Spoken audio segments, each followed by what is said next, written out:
안녕하세요. 건강한 상식과 함께 건강 공부할 시간이 또 왔습니다. 여러분들은 노화 하면 어떤 것이 가장 먼저 떠오르시나요? 구부정한 허리, 침침한 눈, 백발의 머리카락 등 많은 것들이 떠오르지만 가장 먼저 떠오르는 것은 바로 얼굴의 주름이 아닐까 싶습니다. 실제로 안티에이징이라는 말을 쓰는 화장품 대부분이 주름을 개선해주는 제품이니까요. 아마 많은 분들의 고민이실 피부에 자글자글한 주름을 아주 저렴하게 해결할 수 있는 제품이 있다고 해서 화제가 되고 있는데요.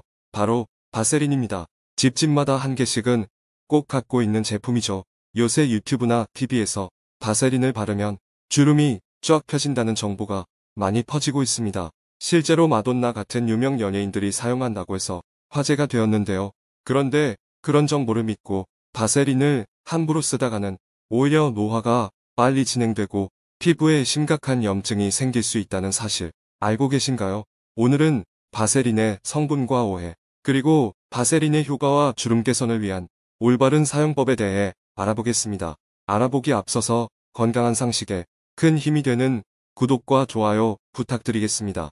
바세린은 굉장히 우연한 계기로 효능이 발견되고 개발되었습니다. 1860년대 미국 펜실베니아주의 많은 석유 유전이 발견되었습니다. 석유를 추출하는 과정에서 나온 찌꺼기를 노동자들이 화상을 입거나 상처난 피부에 바르는 것을 목격한 로버트 체스부르라는 화학자가 석유 찌꺼기에 대해 연구하기 시작했는데요. 오랜 시간의 연구를 통해 석유 찌꺼기 속에 페트롤라툼이라는 성분이 피부를 보호해준다는 것을 알게 되었고, 석유 찌꺼기를 정제해서 페트롤라툼만 추출한 뒤 출시한 제품이 바로 바세린입니다. 다시 말해 석유를 정제해서 만든 제품이라는 것이죠. 바세린에 발암물질이 들어있다는 말 많이 들어보셨죠? 그래서 사용을 꺼려 하셨던 분들 많으실 것 같은데요. 왜 이런 이야기가 나왔을까요? 석유에서 페트롤라툼이 정제되는 과정에서 탄화수소, 다른 말로는 PAH라는 불순물이 혼합될 가능성이 있기 때문인데요. 실제로 발암물질로 분류되어 있습니다. 주로 자동차의 매연이나 담배 연기, 탄 음식 등에 함유되어 있는 물질인데요. 그래서 실제로 유럽연합에서는 페트롤라툼을 만들 때 전체 정제 이력을 공개해야 하고, 생산된 물질이 발암물질이 아님을 입증할 수 있을 때에만 사용을 허가하고 있습니다. 또한 우리나라에서도 마찬가지로 정제 과정을 완전히 공개하고 발암물질을 함유하고 있지 않다는 걸 증명해야 사용할 수 있게끔 법으로 정해놨습니다.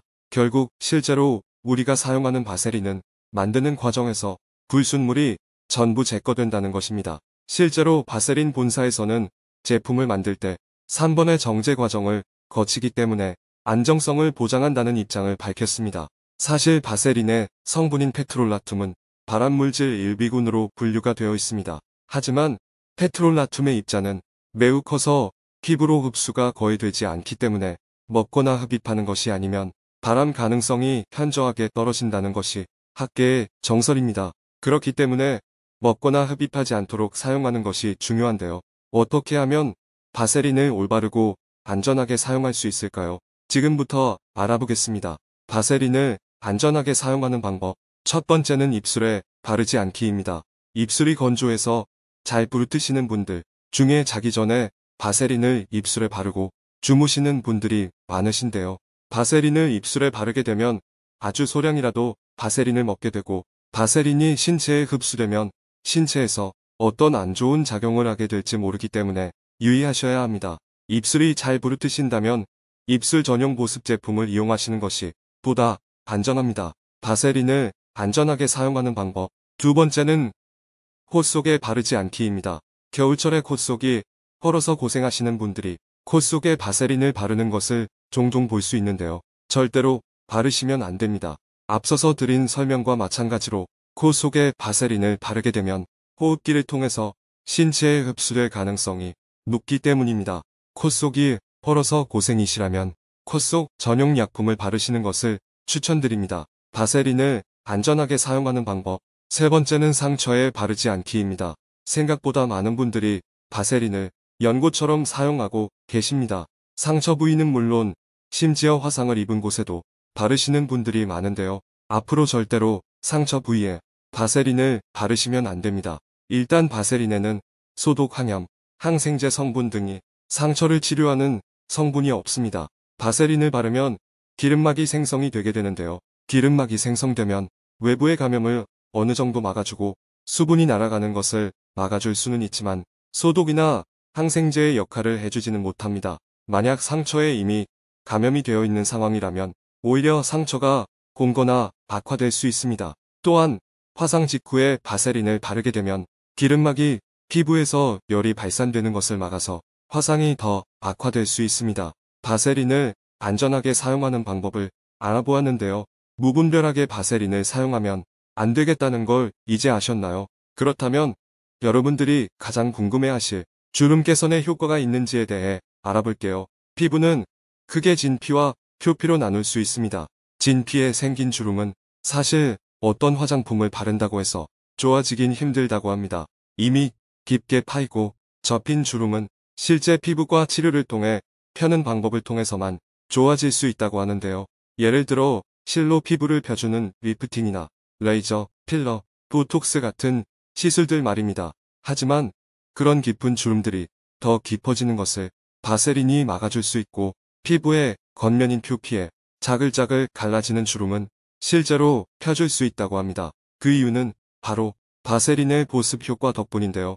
바세린을 바르면 피부에 기름막이 생기기 때문입니다.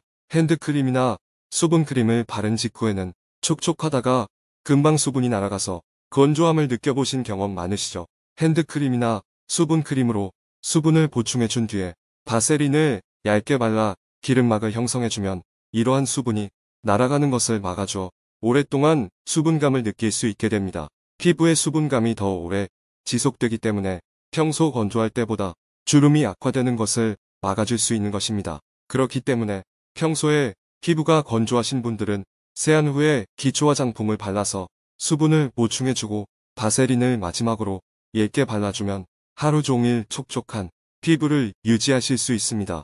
반면에 기름기가 많은 피부, 여드름, 피부, 민감성 피부를 갖고 계신 분들은 바세린을 사용하면 오히려 독이 될 수 있습니다. 피부의 모공 속에는 피지가 분비되는 피셔져 있는데요. 바세린을 바르게 되면 모공이 막혀서 피부 밖으로 분비되어야 하는 피지가 꽉 막히게 됩니다. 피지가 막혀서 원활히 분비가 되지 않으면 여드름이 나거나 피부 트러블이 생길 수 있게 되는 거죠. 보통 주름 때문에 고민이신 분들 중에는 악건성이신 분들이 많습니다. 피부가 얇고 건조하고 각질이 잘 일어나는 경우가 많으신데요. 이런 분들에게는 바세린이 큰 도움을 줄 수 있습니다.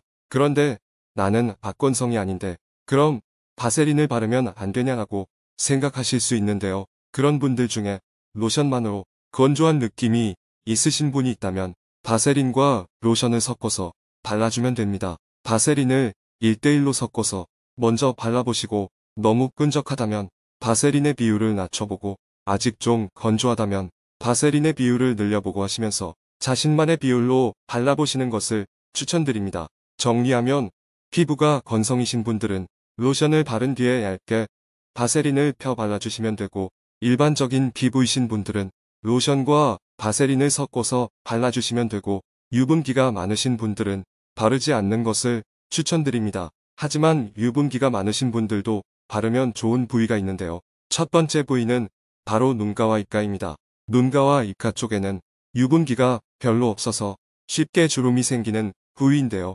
이곳에는 유분기가 많으신 분들도 건조하기 때문에 발라주면 주름의 방지와 개선에 도움을 줄 수 있습니다. 물론 눈이나 입으로 들어가지 않도록 잘 발라주는 것이 가장 중요합니다. 두 번째 부위는 목입니다. 나이가 들면 목주름이 걱정이죠. 얼굴은 시술을 통해 어떻게 젊어진다고 해도 목은 시술이 어렵죠. 그래서 얼음이 더 생기기 전에 잘 관리해줘야 합니다. 목주름이 고민이다라고 하시는 분들 중에 평소에 목에 로션을 바르거나 선크림을 바르며 관리하시는 분들은 많이 없으시잖아요. 바세린으로 저렴하고 간편하게 관리해 보시는 것을 추천드립니다. 바세린의 역사는 120년이 넘었습니다. 실제로 호랑이 연고, 맨솔에다 만연고, 꾸시린 등의 제품은 바세린 성분에다가 항염 항생제 성분을 섞어서 만든 제품이기도 합니다. 바세린의 보습 성분이 매우 뛰어나기 때문에 보습 성분이 필요한 의약품이나 화장품에 많이 들어가 있는 것입니다. 그렇기 때문에 오늘 알려드린 바세린의 보습의 원리를 잘 이해하시고 먼저 보습을 해줄 수 있는 크림이나 로션으로 충분히 수분을 보충을 해준 뒤에 바세린으로 기름막을 생성해 주어서 주름 예방과 개선에 효과를 보시길 바라겠습니다. 하지만 바세린은 의약품이 아니기 때문에 상처 부위나 화상 부위에는 절대 바르지 마시고 눈이나 코, 입을 통해서 우리 몸에 흡수가 되지 않도록 하는 것이 가장 중요합니다. 오늘은 아쉽지만 여기까지입니다.